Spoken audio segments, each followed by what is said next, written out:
Perhaps the greatest gap between performance on the court and reputation right now is Alanna Smith of the Minnesota Lynx. I am really excited that we will do the work to help bridge that gap together. She joins me. Locked On Women's Basketball starts now.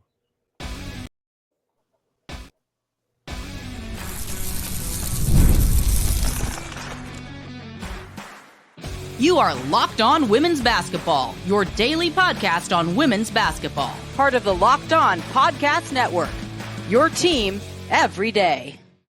And a very happy Tuesday to you. It is Monday where we are recording, but Tuesday where this show comes out. I am Howard Megdal, welcoming you to Locked On Women's Basketball, making us your first listen every day. You're not alone. Over 200,000 of you showed up in May alone, the way we show up for you 6 days a week. And of course, it is not just me, it is the incredible team across the board over at thenexthoops.com, where we have over 100 reported pieces every single month, a dedicated WNBA beat reporter in every single WNBA city. And so as a result, we have been able to, through our Pac-12 years, through our international coverage, along with your path, Alanna Smith, you have had a fascinating journey to get here, to get to Minnesota, where you're a critical part. I would argue in a lot of ways that we're going to get into statistically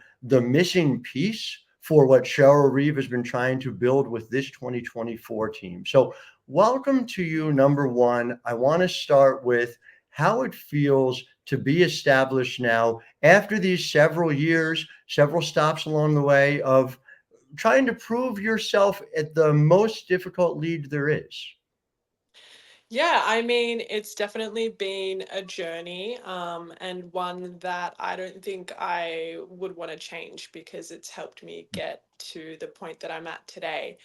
And it's helped me get to a team where, I think you call me the missing piece, but I feel like they were the missing piece for me, like I think that it was just the perfect fit. And I've just been enjoying the fruits of my labor, I think, on this team. It's all been worth it to just enjoy basketball like this in Minnesota. It's evident that you are enjoying yourself, not just succeeding out on the court. And so, especially in segment two, we're going to talk about that process of finding Minnesota, of Minnesota finding you. I want to give the listeners, I know a lot of you guys are going to know this, but I think it's important context. Because I want to take you back to the 2019 draft. And I remember in the lead up to that, looking at some numbers, and you forgive me for getting nerdy for a moment, some numbers that are indisputable. You're playing at Stanford. You had this young up and coming coach named Tara Vanderveer. I think she's done a few things in this game through the years.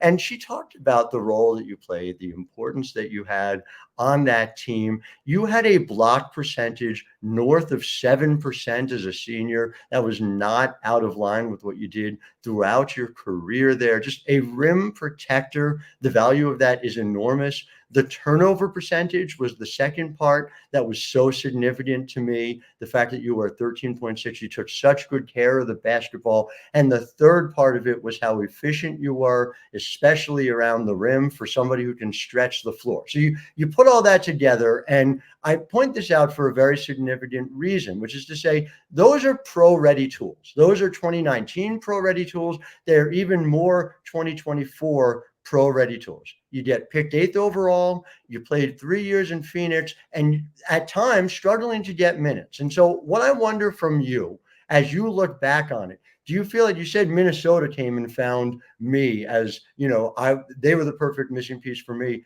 In so many ways, it feels like the WNBA itself has moved in your direction, the way you play. Do you see it that way? Yeah, definitely. I just feel like the WNBA in general is a really hard league to crack as a young basketball player. Not only because the size of it, there's not that many teams, so not that many spots, but the talent in the league is crazy, and so when you're trying to kind of make your way onto a roster, you're competing with some of the best basketball players in the world. And then when you do make it onto a roster, um, yeah, the minutes that you're getting may or may not be coming, just because, like I said, the talent on every team is just out of this world. It's remarkable to look back even at that 2019 draft, and it might have been the strongest draft class in the history of the WNBA. There's obviously an infusion of talent every year, but just for our listeners to understand, Jackie Young goes one, numerous players who are starters in the league selected that year: Tierra McCowan, Katie Lou Samuelson, Arite Gumbawale. There's Nafisa Collier. I don't know what happened to her. She's around, right? Is around, yeah. I mean, again, she's sixth overall. Kalani Brown, who just got a big contract extension recently on the show. Ezzy Magbagor, another one extended. Sophie Cunningham in round two. Jessica Shepard, who's played quite a bit in minutes. It just goes on and on. Natisha Heidemann, Marina Mabry, Bridget Carlton, a draft class that will not soon be forgotten.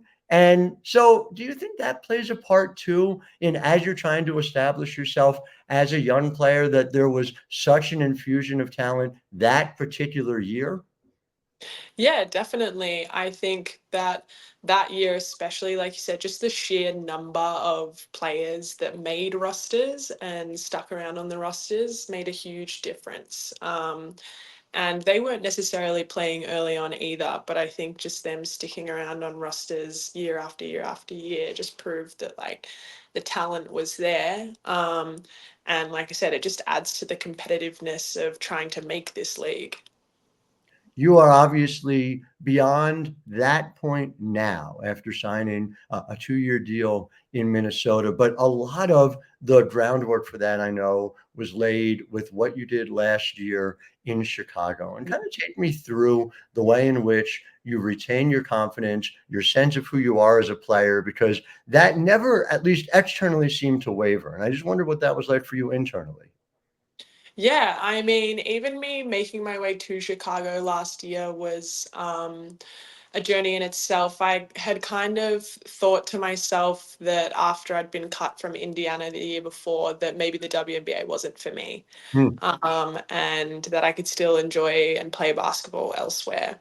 And then I got a call from James Wade at the time, asking me to come and play for Chicago. And in my mind, I'd already been like, nah, I don't think I want to play in the WNBA anymore. I don't want to do it again. Mhm. But James convinced me to come in, and it was, yeah, one of the best decisions I made in terms of my WNBA career. And just, I think the opportunity kind of fell in my lap. We unfortunately had a lot of injuries early on, and that kind of allowed a spot open for me to play a lot of minutes and start. And I think that's all it took for me, was just the opportunity to play and show what I could do. A lot of people ask me how my game's improved so much. And I always tell them, like, I've been doing the same thing. I just haven't had the chance to play and show you guys that, like, this is what I can do. And so I got that opportunity in Chicago, and for that I'm super, super grateful. It's so interesting to me, and your story is a relatively common one in that sense of players who have a later breakthrough in the WNBA.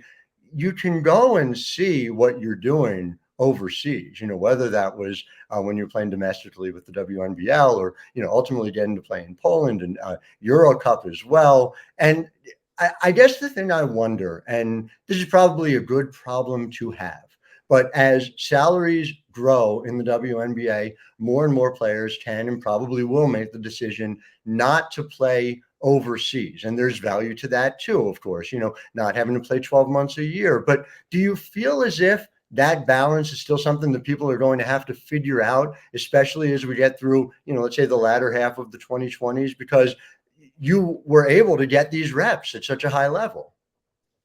Yeah, I mean, there is a huge value in playing basketball overseas. It's a really tough environment to play in, and so I think, one, it helps you just grow that perseverance and that grit, because it's a hard place to play basketball. And two, if you're not playing in the WNBA, like you're not getting that many minutes, you're on the bench, like it's always an opportunity to learn no matter what. But ultimately you want to play, you want to be able to get out on the court and show what you can do. And I feel like the overseas market really provides that chance for people to play and, you know, showcase their skills a little bit. And especially with so many players playing overseas, like you're not just playing against international players, you're playing against the same people you see in the WNBA. So I think there is a lot of value in the overseas game, but it's just a matter of choice, you know, whether you want to do it. It's really going to be interesting to see. And I guess just before we jump into our first break, for you, do you feel like it's a little bit of a different balance? And are you interested in continuing to play year round? Or do you think that, as you further have established yourself in this league, that equation has changed for you too? Yeah, I think that if I could play basketball year round for the rest of my career, I'd do it. But I just don't think that my body's going to allow me to do it. It's really, really tough. And also for me too, I don't get to go home often if I play year round. Like the US is not where I'm from, and when I play overseas, it's Europe, it's Asia, so it's I never get the chance to spend my time off at home. So I think for me, having off seasons, being able to go home and, you know, recover and rest with my family is also really important. Yeah, no question about it. Well, we're going to talk about the importance also to what you have brought to the 8-3 Minnesota Lynx. Again, Tuesday night, really interesting matchup coming up against the Aces. Talking all about that with Alanna Smith back in segment 2. But first, Locked On Women's Basketball is brought to you by FanDuel. And summertime means the WNBA, baseball. There's even the NBA Finals. Apparently, there's a men's league where they get to play as well. I don't know if you've heard anything about it. Sure about that one. Not sure, but more power to them. Best of luck to the little brother lead. And so right now over at FanDuel, new customers get $200 in bonus bets with any $5 bet. Whether it's the WNBA or whatever this NBA is or Major League Baseball, $200 you can use to bet on everything from the Finals MVP to who's going to hit the game-winning shot for the Lynx. Visit FanDuel.com/locked on and add a big win to your summer bucket list. Again, that's FanDuel.com/LOCKEDON. FanDuel, America's #1 sportsbook.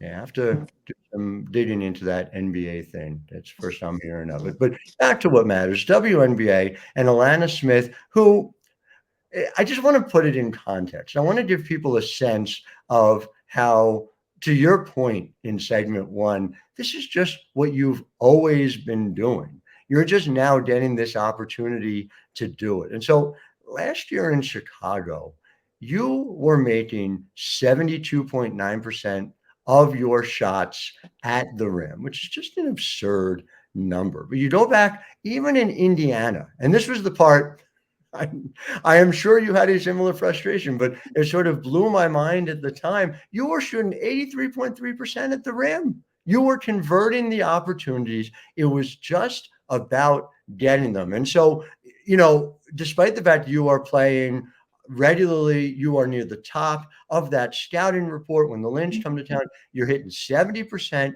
of your shots right at the rim. But more significantly, almost 40% of your attempts are there. Another 30% are beyond the three-point range. You have always been an elite shooter, but you're hitting almost 45% of your threes this year. Now, again, you go back to what we talked about with Eurobasket. Routinely shooting 40% when you're playing overseas. Routinely shooting 40% from beyond the arc. Is this just a question of reps, or is it as simple as you're getting these minutes on the floor and it's getting you more comfortable game in and game out? Yeah, I think playing in the WNBA is definitely an adjustment. It's not the same as playing overseas. And so if you can adjust on the fly, you'll get your opportunity and you'll perform on the floor. I think that early on in my career, I was adjusting. And then over time, I've found as well, just mentally, that I just need to have confidence in myself no matter what happens. And so as time went on, I think it was just opportunity. I think I just needed the chance to let it fly, you know? Mhm. And so that's always been something that's on my mind is when I'm on the floor, like, do what I'm good at. I know what I'm good at, and that's what I'm going to do. You're good at a lot, though. You last year were top 10 in the league in block percentage and steal percentage, which is an incredibly rare thing. It's obviously super valuable in somebody who's 6'4", who's bringing length to the floor. And it brings me to that next question, which is to say that Minnesota has had some success over the past couple of years, has outperformed expectations. Obviously, we joke, but Nafisa Collier has to be in the MVP conversation. Kayla McBride is having an absurd, great year. She has somehow found another level after a decade plus in this league. It's been incredible to see. But to my point about you being the missing piece, you look at what Minnesota was lacking last year, and the Lynx are bottom 4 in things like true shooting percentage. Again, you bring efficiency in that way. They were a team that was good defensively, but now is number 1 in the league defensively. So when you're talking to Cheryl, having those conversations, you're talking to Claire Duelius, and getting to know this team, how much are they emphasizing offense? How much are they emphasizing defense when they're talking about your fit here? Yeah, I think that one of my upsides is my defensive ability. And I think that I lean a lot on my IQ. And so when I had conversations with Cheryl and with Claire, a lot of it was just like, hey, you're someone that we don't have to worry about. Like, we trust your instinct, like, do what you think is right. And if we have to, like, chat along the way, we will. But, like, we really trust that you know what you're doing. And so I've been given a lot of freedom and leeway to kind of just run off of instinct. And so we have really good defensive schemes, but we also just have really high IQ players. So people who know where they're supposed to be, people who will have your back no matter what. And so I feel like our defense is like, it's fearless, like, we're going to go after you because I know I've got 4 other people on the court behind me that have my back. To that end, you're fearless, you're going after steals. So is everyone on this team. Fee steal percentage this year, north of 3. You're right behind her at 2.7. Kayla McBride at 2.4. Courtney Williams at 2.2. Everyone seems to pitch in when it comes to being able to do that. How do you balance going and getting into passing lanes with being, in a lot of ways, that last line of defense as the biggest rim protector on the team? Yeah, I mean, a lot of the times, it's just relying on instinct. And I think, I am that kind of last line of defense. So, like, I stick to that. And so my teammates playing good defense lets me get steals. Like, they're tipping the ball away and I'm getting it, or they're forcing people into the spot that we know there's help and I'm there to get it. So it's a lot of not just me, but everyone else. Like you said, everyone else on the floor is doing their job. So I wouldn't be able to be where I'm at right now if I didn't have that support, and also just like Cheryl's schemes that we like know work, and if we like fully buy into it, it's going to work for us for the whole season. Fee said that you guys are all playing with joy, that in a lot of ways it seems like that's your secret weapon. I'm wondering how quickly after you arrived you came to feel that way. Was it that opening night, big win at Seattle? Was it earlier than that? Are you feeling it in practice as you guys are getting ready in training camp? Just take me through where the discovery of that joy was for you. Yeah, I think it was training camp really.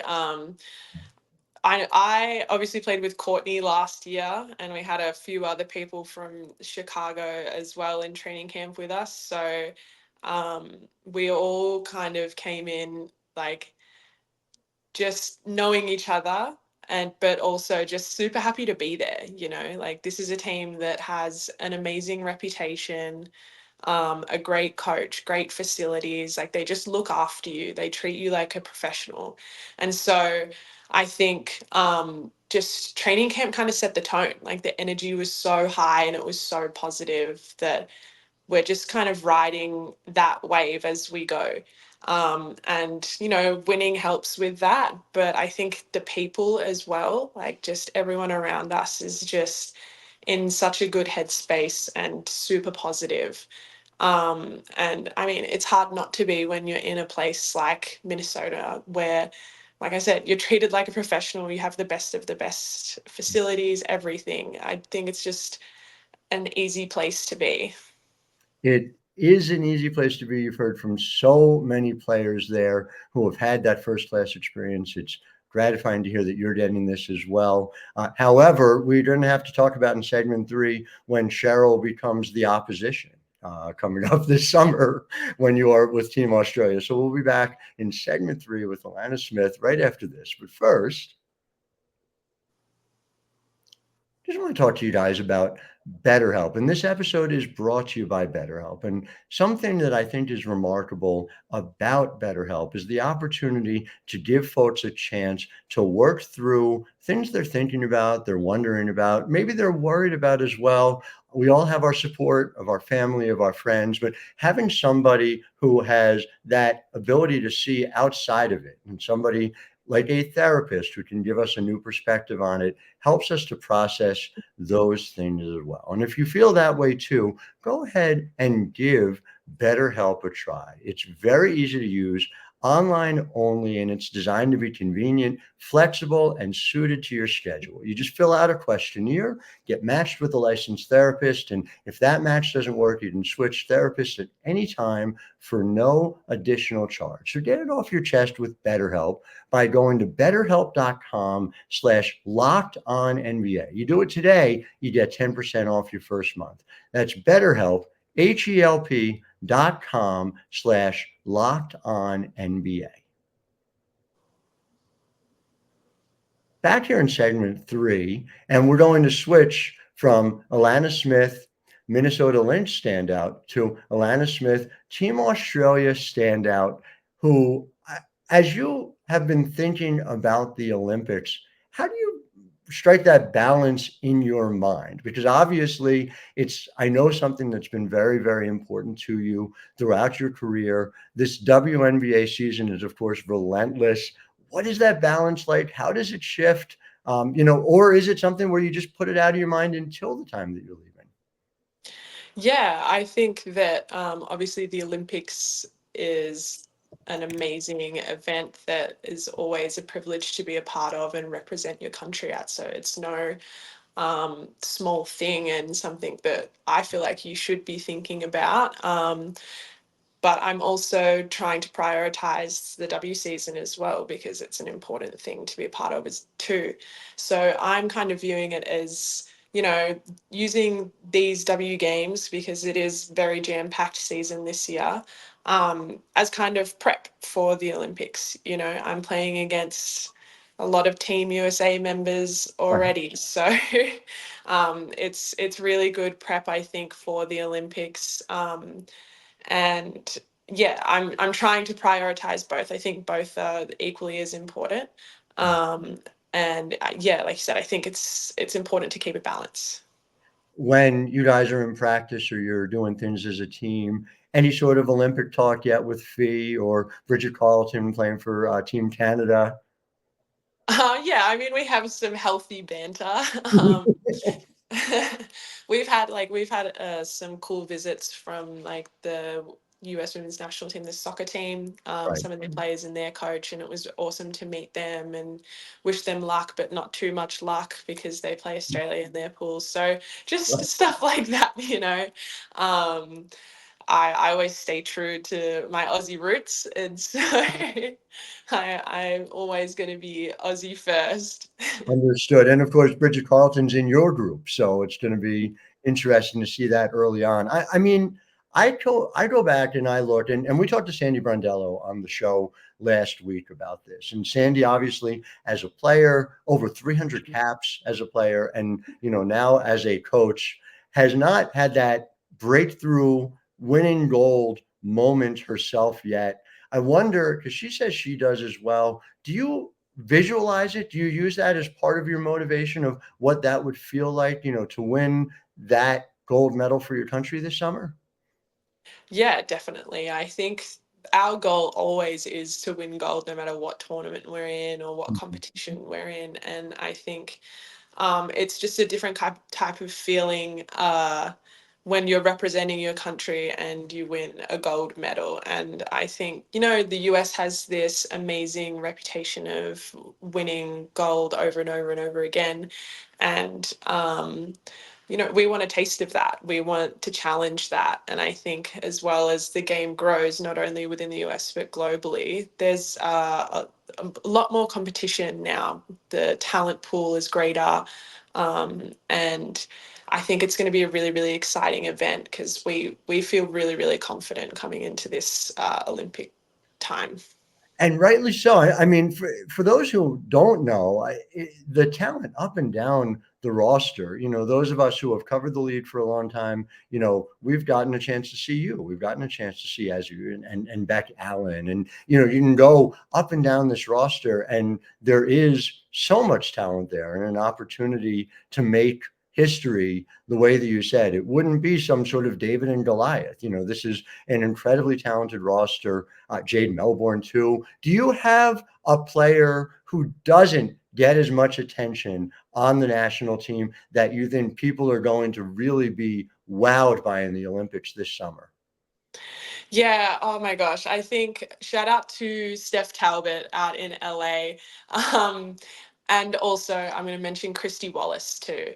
Those two have had their fair share of injuries. Steph just coming off of an ACL, and Christy coming off of 2 ACLs in the past few years. And they're just some of the hardest working people I've ever met. And they continue to show up and continue to perform regardless of what's thrown at them.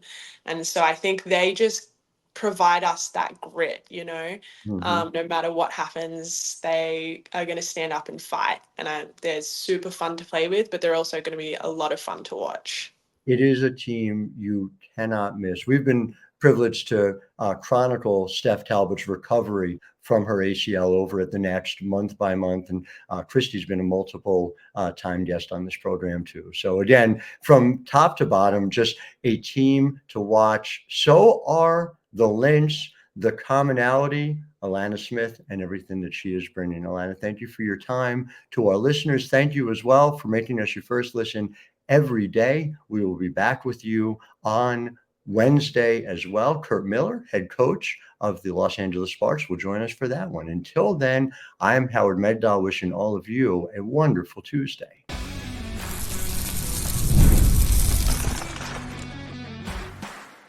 You are Locked On Women's Basketball, your daily podcast on women's basketball. Part of the Locked On Podcast Network. Your team every day.